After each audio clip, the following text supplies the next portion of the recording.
আজ একটা নতুন রেসিপি নিয়ে তোমাদের কাছে হাজির হয়েছি। দেখো, ভাত ভাজা। তো ভাত ভাজা করার জন্য আমি গরম তেলে পেঁয়াজ কাঁচা লঙ্কা একসাথে ছেড়ে দিলাম, দিয়ে দিলাম মটরশুঁটি। মটরশুঁটিটা একটু নাড়াচাড়া করে নেব, করে নিয়ে আমি এর মধ্যে দিয়ে দেবো টমেটো। তো দেখো, মটরশুঁটিটা নাড়াচাড়া করে নিয়ে আমি এর মধ্যে একটু দিয়ে দিলাম টমেটো।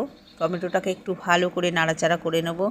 টমেটোটাকে নাড়াচাড়া করতে করতে আমি এর মধ্যে দিয়ে দেবো আলু। সেদ্ধ করে রাখা আলু আমি দিয়ে দিলাম। দিয়ে আমি এর মধ্যে দেখো একটু মিশিয়ে দেবো, ভালো করে নাড়াচাড়া করে, খুব ভালো করে নাড়াচাড়া করে নিয়ে আমি এর মধ্যে একটু নুন দিয়ে দিয়েছিলাম। দিয়ে আমি এর মধ্যে মিশিয়ে দেবো হলুদ গুঁড়ো। তো দেখো, খুব সুন্দর করে ভাজতে হবে। ভাজাটা একটু করে আমি হলুদ গুঁড়ো দিয়ে দিলাম। হলুদ গুঁড়োটা দিয়ে আমি খুব ভালো করে নাড়াচাড়া করে নেব। করে নিয়ে দেখো, আমার আলুটা প্রায় ভাজা ভাজা হয়ে এসছে, মটরশুঁটিটা সেদ্ধ হয়ে গেছে। এবার আমি এর মধ্যে মিশিয়ে দেবো নুন, আর একটু লবণ দিয়ে দিলাম। দিয়ে আমি এর মধ্যে এবার দিয়ে দেবো ভাত।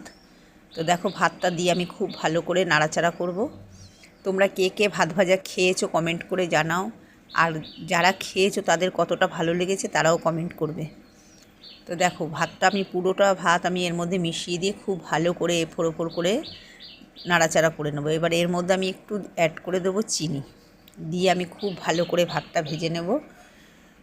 দারুণ লাগে খেতে, সকালবেলার টিফিন আমরা তো ভীষণ ভালো খাই। তো দেখো, খুব সুন্দরভাবে ভাতটাকে আমি ভেজে নিলাম। তোমরা কে কোথা থেকে দেখছো কমেন্ট করে